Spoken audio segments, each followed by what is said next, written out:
Krishna. Jaya Radha Madhava Kunja Bihari.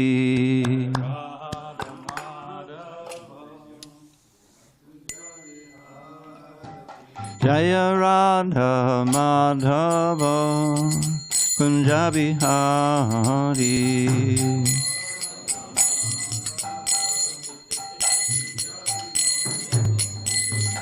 Gopi Jana Vallabha Girivaradhari.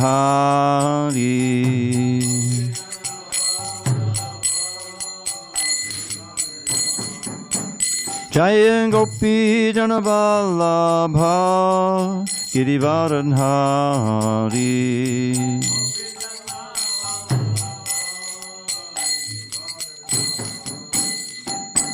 Yashodanandana Bhajana Ranjana. Yashodanandana Bhajana Ranjana. Yamunatira Vanachari. Yamunatira Vanachari. Jaya Radha Madhava Kunja Bihari.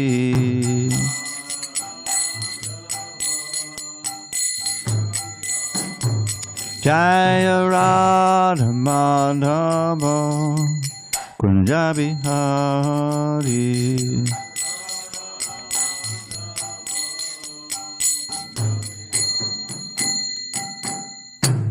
Jai Om Vishnupad Paramahansa Parajikacharya Ashtotar to the Sri Srimad Divine Grace Srila A.C. Bhakti Vedanta Swami Prabhupada Ki Jai. ISKCON BBT Founder Acharya Srila Prabhupada Ki Jai. Jai Om Vishnupad Paramahansa Parajikacharya Ashtotar to the Sri Srimad His Divine Grace Srila Bhakti Siddhanta Saraswati Thakur Ki Jai. Ananta Koti Vaishnavini Ki Jai. Nama Acharya Srila Haridas Thakur Ki Jai. Grantaraj Srimad Bhagavatam Ki Jai. Samaveda Bhaktivinoda Ki Jai. All glories to the assembled devotees. All glories to the assembled devotees. All glories to the assembled devotees. All glories to Shri Guru and Gauranga. Chad, can we close that door and pull the curtains? Thanks.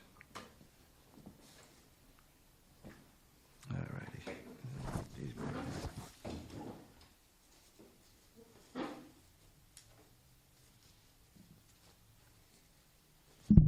Uh-oh.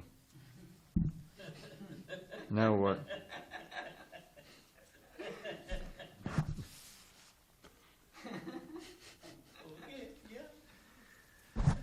Chad, work on it.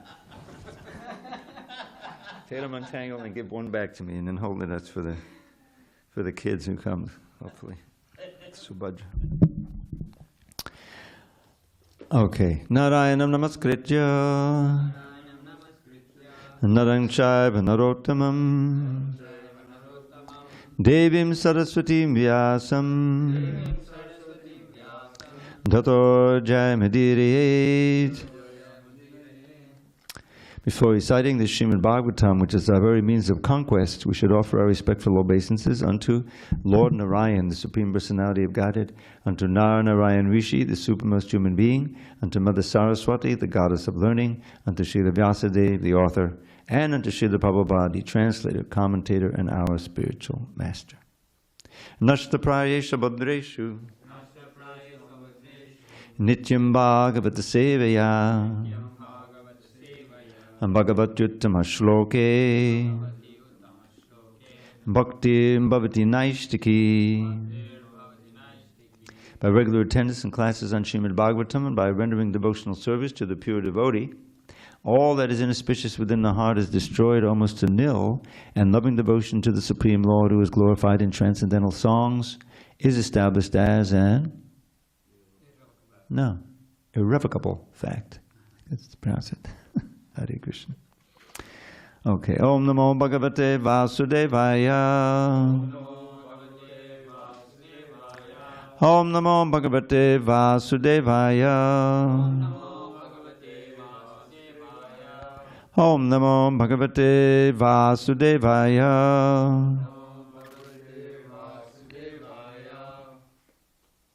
Thank you. On this 14th day of July 2025 in San Diego, we're reading from Srimad Bhagavatam, translation and commentary by His Divine Grace A.C. Bhakti Vedanta Swami Prabhupada. And we will be starting in verse 10, which I'll chant myself. I'll read the English, and I'll read all the English until verse 23, which we'll chant together, and then there's a purport. Ayuparam vapurabhishtam atulya lakshmi dhyobur sasakala yoga gunastri varga Jnanam cha kevalam ananda bhavanti tushtat tvatto nirnam kimusapatna jayadir ashihi. Okay, so this is Aditi speaking, and the Lord has revealed himself. And now she's glorifying him. O Unlimited One, if your Lordship is satisfied, one can very easily obtain a lifetime as long as that of Lord Brahma, a body either in the upper, lower, or middle planetary systems, unlimited material opulence, religion, economic development, and satisfaction of the senses, full transcendental knowledge, and the 8 yogic perfections. What to speak of such petty achievements as conquering one's rivals, which is what she's praying for. Okay, I'll just read the English until we get to 23. Shukadeva Goswami said, O King Parikshit, best of the Bharata dynasty, when the lotus-eyed Lord, the supersoul of all living entities, was thus worshipped by Aditi, he replied as follows.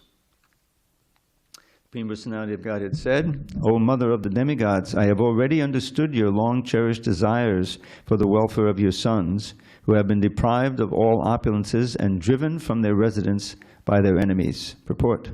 The Supreme Personality of Godhead, being situated in everyone's heart, and especially in the hearts of his devotees, is always ready to help devotees in adversity. Since he knows everything, he knows how things are to be adjusted, and he does the needful to relieve the suffering of his devotee. Text number 13.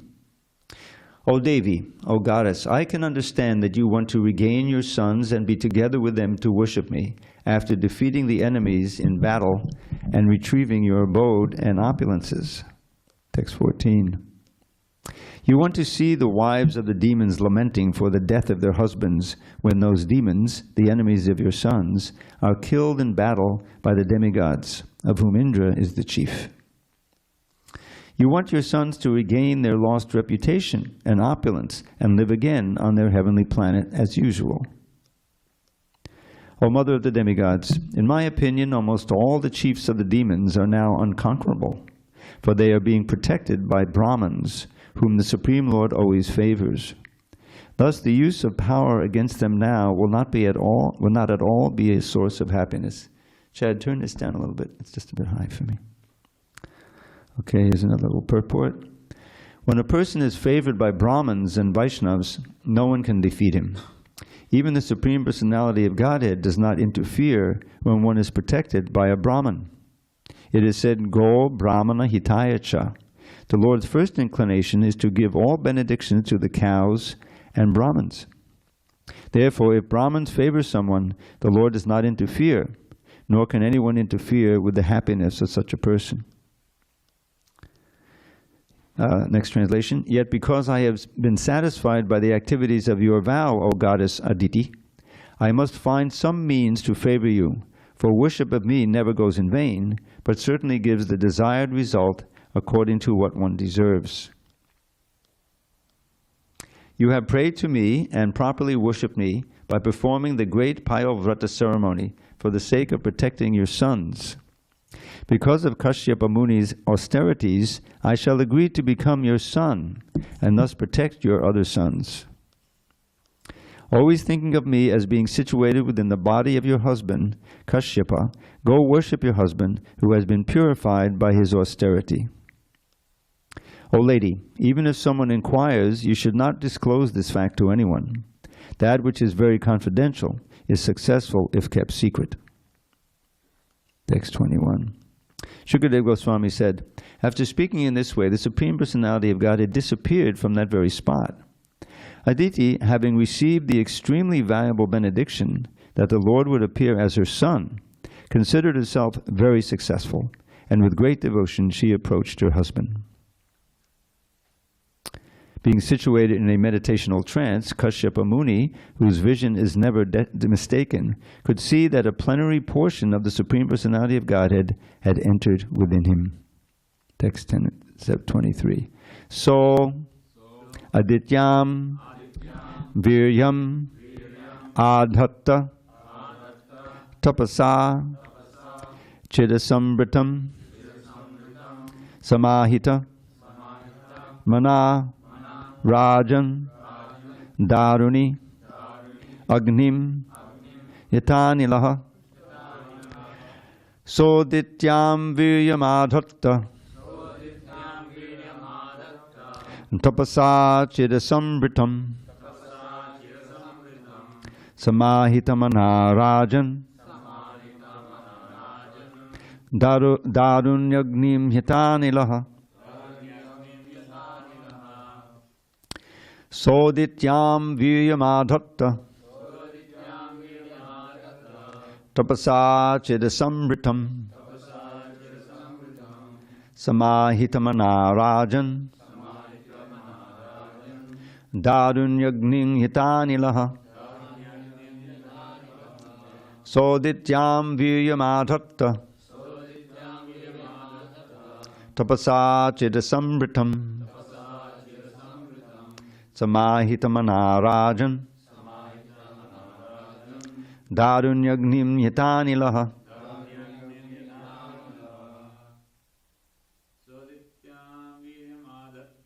Sodityam Viryamadhatta, Tapasa Chidasambritam, Samahitamana Rajan, Darunyagnim Yatanilaha.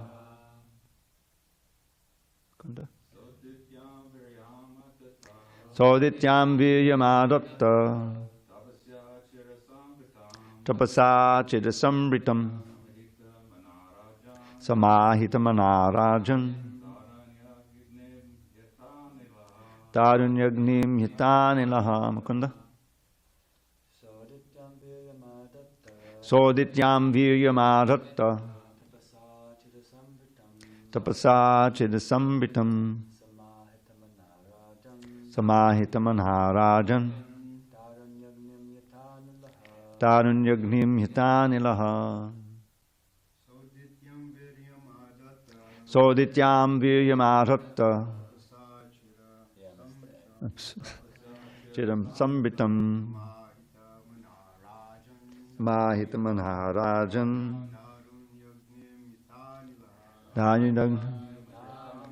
long A in Dityam. Go ahead. Sodityam Viryamadhatta, Tapasa Chidasambritam, Samahitamana Rajan,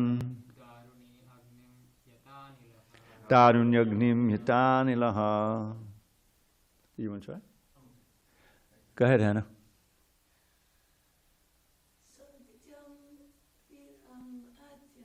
Sodityam Viryamadhatta, Chira, Tapasa Chidasambritam, Samahitamana,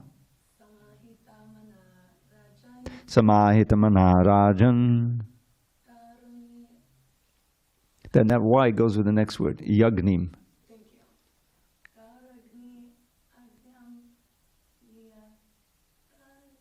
you. Nilaha.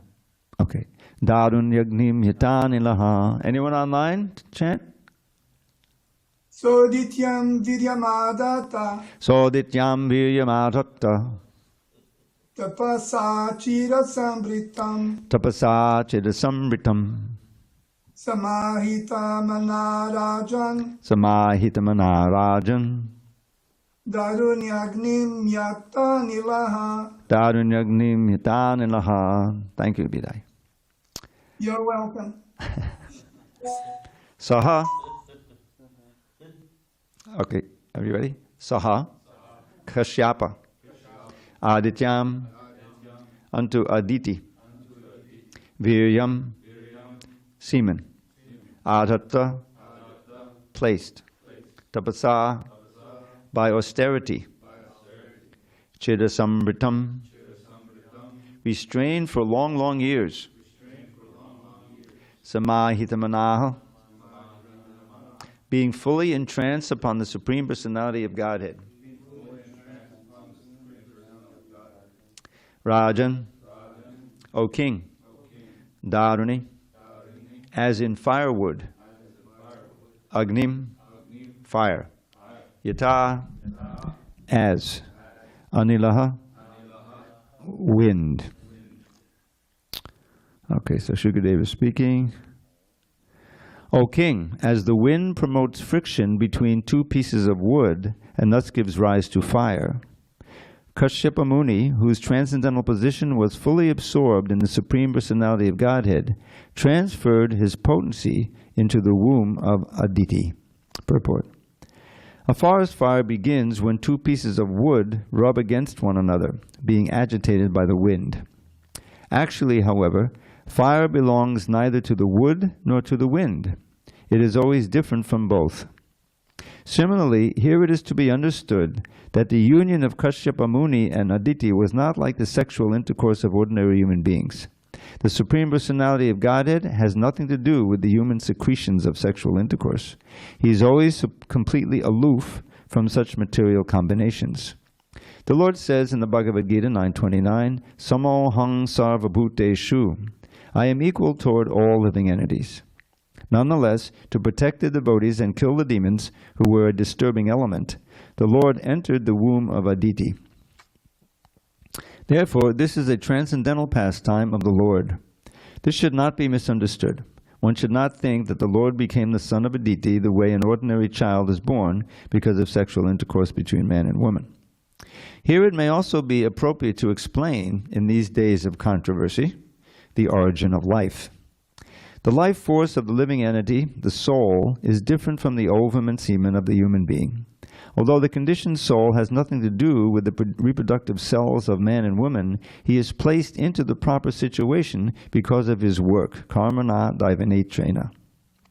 Life is not, however, a product of two secretions, but is independent of all material elements. As fully described in the Bhagavad Gita, the living entity is not subject to any material reactions. He can neither be burnt by fire, cut by sharp weapons, moistened by water, nor dried by the air. He is completely different from the physical elements, but by a superior arrangement, he is put into these material elements. He is always aloof from material contact, asango yayam purushaha. But because he is placed in a material condition, he suffers the reactions of the material modes of nature. Purushak pakatisto hi bhunkte pakatijan gunan karanang gunasangosya sadasadyoni janmasu. The living entity in material nature thus follows the ways of life, experiencing the three modes of nature. This is due to his association with that material nature. Thus he meets with good and evil amongst various species. Bhagavad Gita 13:22. Although the living entity is aloof from the material elements, he is put into material conditions, and thus he must suffer the reactions of material activities. Om jnana timirandasya jnanandana shalakaya chakshur unmilitam mena tasmai shri gurave namaha. I was born in the darkest of ignorance, but my spiritual master Srila Prabhupada opened my eyes with the torchlight of knowledge. I offer my humble obeisances unto him and all members of Sri Parampara. So one interesting aspect of this pastime is that you have an intersection of material desires by Aditi. Really, she just wants her sons to be reinstated in their planet or planets so that she can have association with them again and everything. And she understands that. But she approaches the Lord for that, relief of that. she does this whole Payavrata ceremony, and that said in purport is the best way to worship the Lord in that time. Maybe it was the best way. Now the best way is Sankirtan. But her motive remained really, think about it, on the material platform. But she was performing this nice Payavrata ceremony in the proper way, and so she was pleasing the Lord. So, and then when he appears, you remember what she says. He says, "Oh, it's so glorious to see you, and you're so powerful. You can give someone a position of Lord Brahma, and something what to speak of, reinstatement in the heavenly planets." In other words, she's recognizing that her motive was not the highest and everything, but still, Krishna's able to give it, so she's expecting relief. But Krishna says, or Narayan, I guess, says, and that the demons, they're being favored by the Brahmins. And so there's a kind of a dual thing going on here. You remember, if you recall, and we'll find out soon when we actually read the pastime of Vamana appearing and then going to the sacrifice, that Bali was ready to give him the three steps of land. He was ready to give him much more than that, but that's what he asked for. And Shukracharya had warned him, no, don't give him anything, don't give him anything. It's Vishnu, he'll take everything, And so because of that instruction, he rejected Shukracharya, saying that, oh, you always taught us that we should, give charity to the Brahmins. He was a very nice little Brahmin, if he happens to be the Supreme Personality of Godhead. And now you're rejecting that, I reject you. You see, that's a key element. He's rejecting him. And you know the story. I mean, eventually he gives these 3 steps of land. It turns out he takes 2 steps. He covers the whole universe, poking one toe into the causal ocean, which then gets soaked by the causal ocean, comes in and becomes the Ganges, because it's carrying the dust of the lotus feet. And then, he said, well, so Bali, he realized, yes, Shukracharya was right. He is going to take everything. So then it was two steps, he covered everything. So then he said, where am I going to put my next step? So what did he say, Rasika? On my head. And with that, Bali became a Mahajan. The Acharya of which of the 9? Who can raise your hand? Of the 9 processes? Atmanivedana. Atmanivedana.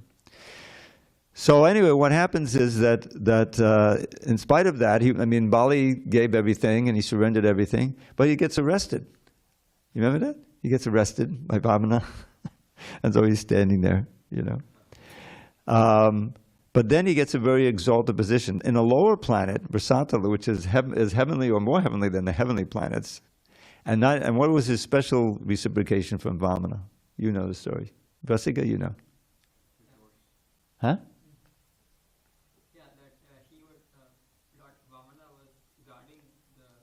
He was his doorman, which is pretty far out. It's even more humble than Krishna's, riding a chariot. So that's where things, more or less, some would end up with Bali, right? And the demigods are back on their planets, on their planet. And so Aditi's, wish is fulfilled. She has their association, so that's it. But then what happens the next Manvantara is that Bali comes up and he becomes Indra. He actually takes the post of Indra. By that time, assumingly Aditi is back to Godhead or something in it.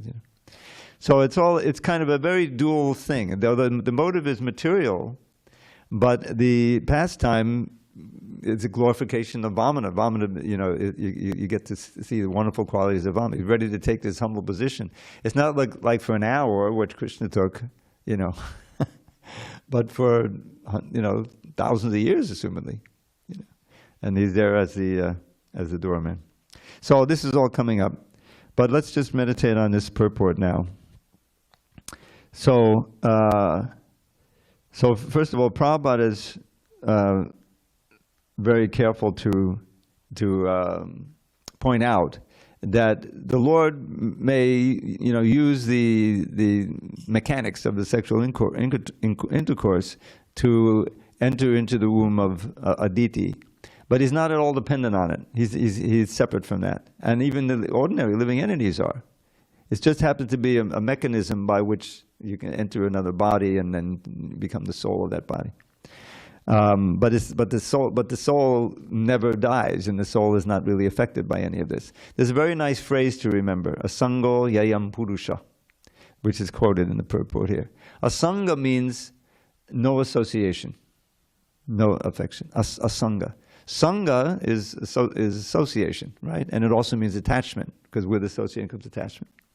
But asango hyayam purusha means the purusha, in this case the living entity, not the supreme purusha, is not at all really associated with matter. We may be within matter, but we don't mix, and therefore we remain pure. But due to our small nature, we can be affected. The mentality can be, our consciousness can be affected by it. And in that illusion, we stay conditioned life after life until we get proper association, and we can understand our real nature and act in that nature. So that's an important point to remember here. Prabhupada really stressed it. It is always different from both. Fire belongs neither to the wood nor to the wind. It is always different from both. So that's one lesson we learned from this purport. And then, this verse here is always nice to meditate on. Purushak Bhakati Stohi. This is chapter 13 of the Bhagavad Gita. So here, Purusha means the living entity who's trying to enjoy. You see? You become a false Purusha, because we're by nature Prakriti. We're the superior Prakriti. And our natural position is to serve the Supreme Purusha. And we're happy in that relationship in the spiritual world until we get curious or whatever it is that, we got absorbed in it, and so we're down here. But here is describing how we remain in this material world. Now, bhukti can mean enjoy, but it can also mean experience. And that's why if you're following along, I changed this word, because Prabhupada said, enjoying the three modes of nature. Well, sometimes you're enjoying, but sometimes you're suffering, right? The living entity, material nature, thus follows the ways of life, enjoying the three modes of material nature. Does he always enjoy the three modes? Sometimes you get hit over the head with those three modes, right? If you become the mode of ignorance, it's not always enjoying, but it's always affecting you. So that's called experiencing.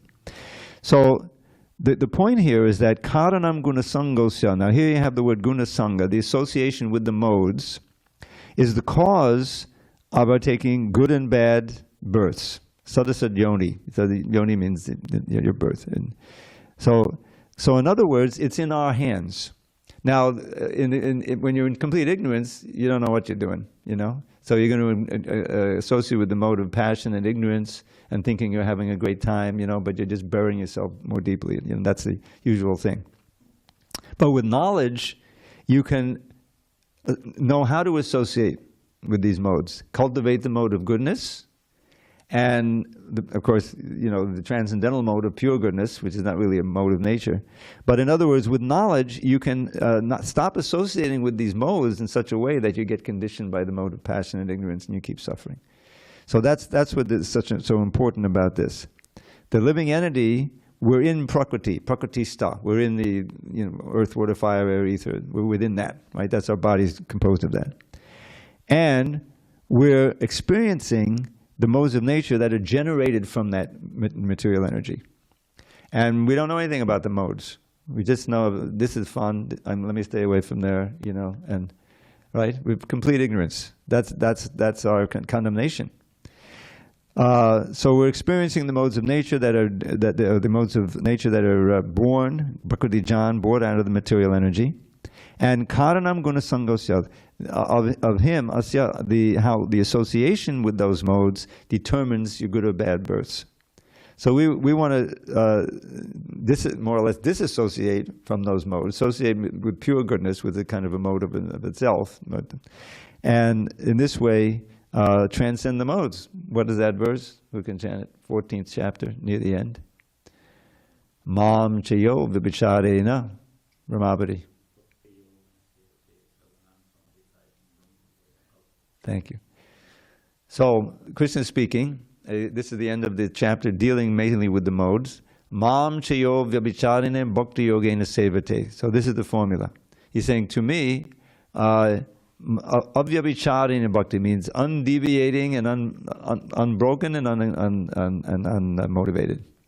Bhakti yogena sevate. Sagunan samatichetan. Such a soul can transcend the modes and Sangranam Samitijam Brahma Bhuya can attain to the Brahman state, the state of spiritual, go back to Godhead, basically. So, well, he said to Brahman, and then the next verse he said, Brahmano hi pratistham, that Brahman effulgence is resting on me. So, it's the way back. So that's a conscious activity that you do when you understand the philosophy that are by nature transcendental to the modes. So let me do what I can to really experience that transcendence. This is so you can understand, that we're in charge of our own destiny. That's what's being said here. This is the free will of the living entity.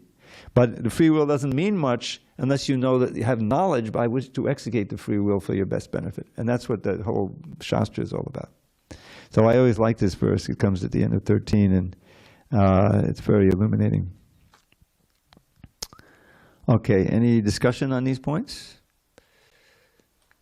This is, yes? Uh-oh, we didn't bring the mics out. Oh, there's the mic over there. 2 mics. Why don't you grab the other one, Chad? You may have a question too. Thank you, Prabhuji. Sure. So, I was just trying to understand this point which you were mentioning, that here there is a dual thing happening, right? So, I'm just trying to contrast this with Dhruva Maharaj's story, right? Yeah. Dhruva Maharaj also does the tapasya and by, mentioned by his spiritual master, and he realizes that, his earlier desire was not proper. Like broken glass compared Right. to this great jewel of your darshan. Yeah. But here, Aditi, although she has taken the darshan, she had the darshan of the Lord, how come she was still not given up or purified? Or I don't know. I wanted to hear from you.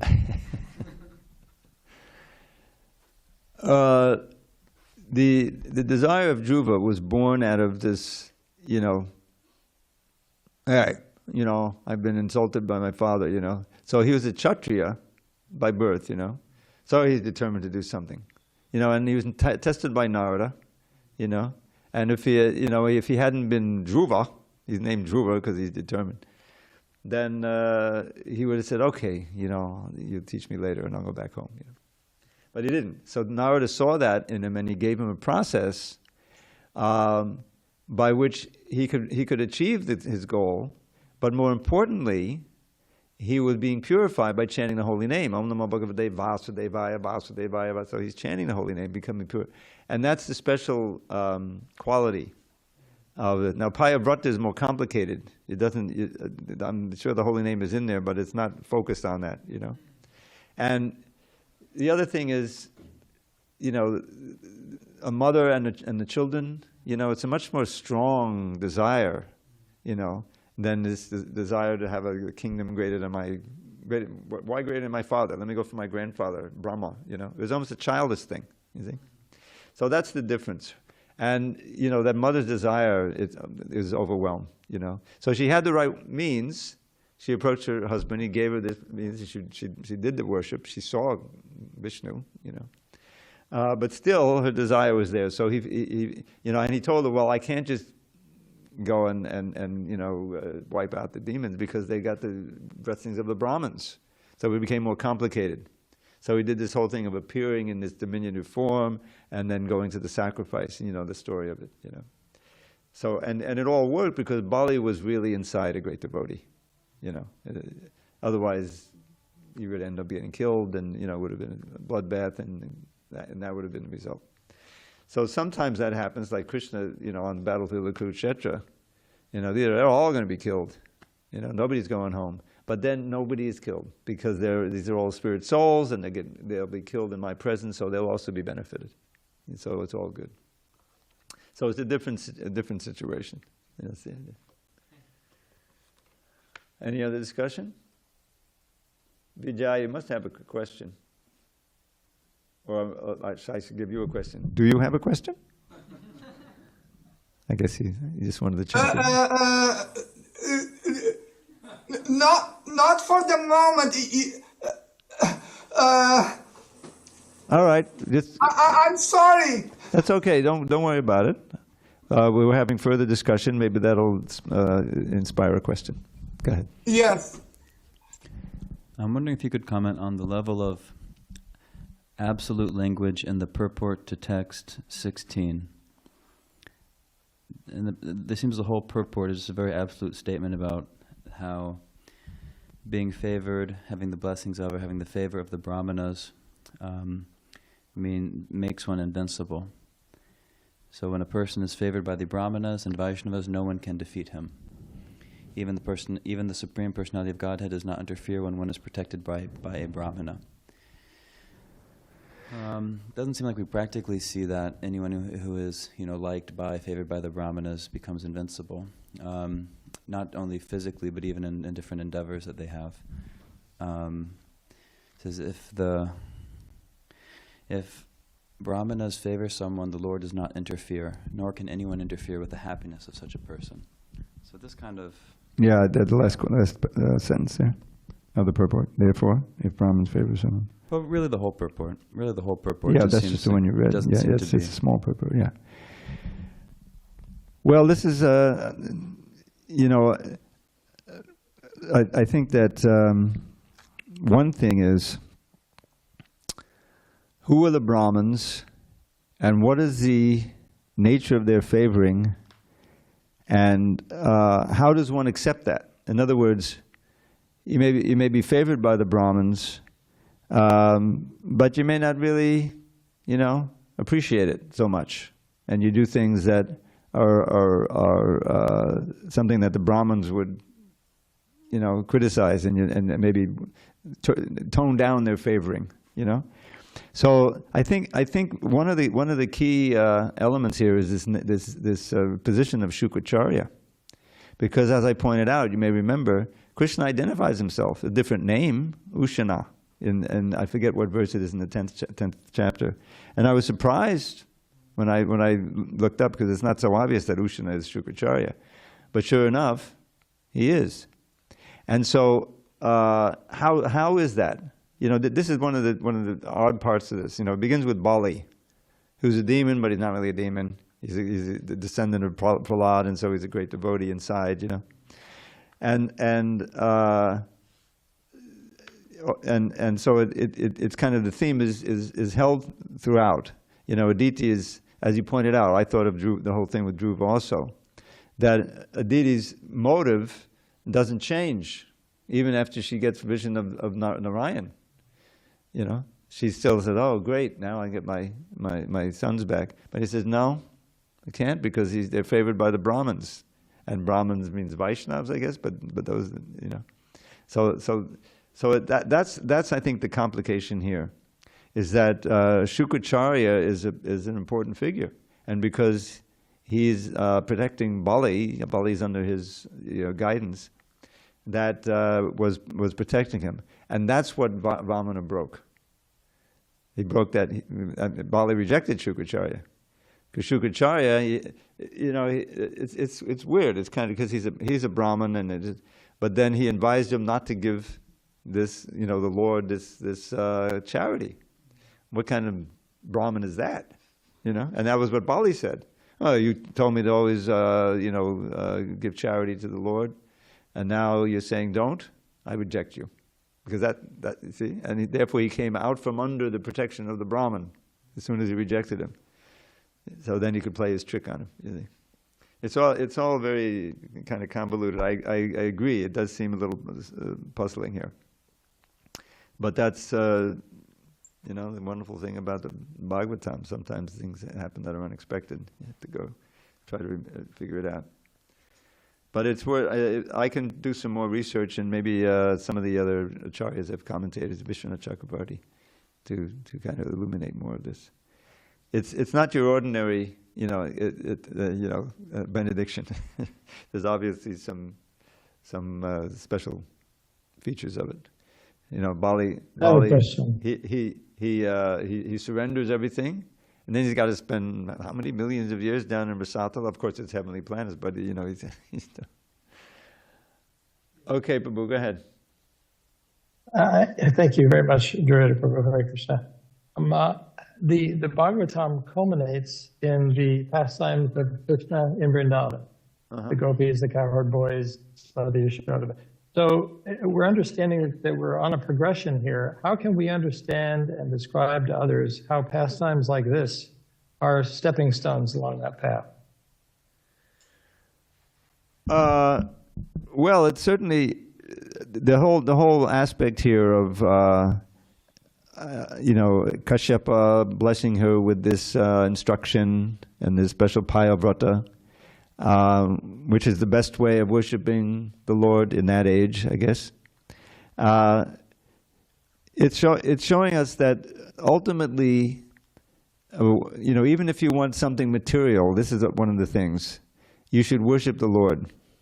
And one of the great blessings of that will be ultimately that you'll give up your material desire. That was what happened with Dhruva. And it can happen also today. If someone, chants Hare Krishna fervently, hoping for something material, the material desire will probably be transformed. So that's one aspect of this. The 10th canto is, Vishnu appeared to her, not Krishna. When Krishna appears to you, he's going to appear because you're purely devoted, or he's coming to kill you. He'll do that too. But that's also a blessing. Sometimes he has to come, like he's there on the chariot, and of course it's a special thing with Bhishma. But Krishna's avatar, or Krishna is not an avatar, he's the source of all avatars. That's what the 10th canto deals with. And so it features the pastimes of Krishna in Vrindavan, obviously. But there's so much more. I mean, I've been reading in the Krishna book, the 87th chapter, Prayers Personified Vedas. It's such a thorough explanation of the philosophy. There's so many, deep things in there. And if you really want to get, into it, you try to learn one of those verses, the prayers. I remember last time we went through, right, we'll eventually get to those, is that the board was too small. The lines are so long. But they're incredible expression. There's so many commentaries on them. In one sense you could say, well, this is the culmination of the 10th canto, but not really. I mean, it's an aspect of it that's just the most varied and commentated on. The reason why it's so long, because all the commentators have written purports of it, and Prabhupada translated them. Many of them in there. So it's literally 5 times longer than any other chapter, at least. So it's hard to say, Prabhu, what how this fits into the working up, coming up now to the 10th canto. But it's the ultimate thing is, I mean, just on if you want to meditate on this more, Aditi was full of love and affection for her children, which happened to be the demigods. And she was very reverent toward the Lord, right? And she appreciated and bowed down and everything. But she didn't transfer her love to the Lord, right? He didn't appear in the Krishna form. He was in Ryan, fine. So she's retaining her material desire there, and very appreciative, and doing it in such a way. So that's what Vrindavan is all about. There's the awe and reverence is, that's a defect. You have to come out of that awe and reverence and just be completely in love with Krishna, and everything is measured by that, and your activities, your emotions, everything. So that's the difference. Is that there's still, awe and reverence is a bona fide way of approaching the Lord, but it's not the supreme way. And that's why Vaikuntha is different. I don't know what they do there. I mean, do they just stand there like Vishnu? They're all worshiping? They have the 4 elements, I have to research that. But it's all definitely in this glorification, this dasya ras. But Vrindavan, there's some dasya ras, but not so much. Everyone is it's ecstasized there. Thank you, Prabhu. Sure, Haribo. Hare Krishna? Haribo, you ready? Yes, I am, Okay. Dravida Prabhu. What do you want me to read? Go ahead. Yes, do you mind reading again the first sentence of the third paragraph? Of which purport? To text 23. 23. Okay, let me go in there because I went back to, did a lot of reading today. All right, the first paragraph of the purport? No, the third paragraph. Oh, I'm sorry. Third paragraph. Okay. All right, there's 1, 2. So what am I reading? The first sentence of that paragraph? Yes. Here it may also be appropriate to explain, in these days of controversy, the origin of life. Thank you very much. Based on this quote, my question would be, what controversy is this?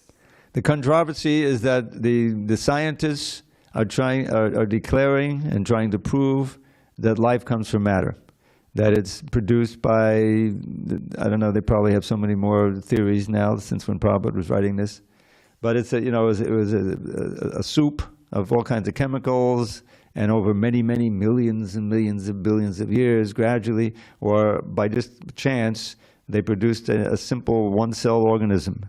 And then over many billions of more years, gradually that one-cell organism divided and became a paramecium. I mean, this was the theories that were rampant when Prabhupada was writing these purports. They might probably have something else going on now, But they're sticking to their guns, that life comes from matter. And if you try to bring God in, the scientists, they'll just kick you out of the class. That's what Prabhupada is talking about here. Days of controversy, and Prabhupada is part of the controversy. He's saying, no, life comes from life. He had them print the book, and BI, his mission is to prove that, and it's been revived by Brahmatirtha, and it's still going on. Now, I'm on the mailing list because Prabhupada wrote me a letter. The only letter he wrote me was, you try to get your Back to Godhead editorial duties taken over by someone else, and you go with Srimad Damodar. He wasn't a sannyasi yet, and be the editor for the BI. I was recommended by Jayavada Swami because they wanted to print some things. I couldn't go because there was a skeleton crew then doing the BTG. So a year later, in '78, I was able to go, and I spent some time with them.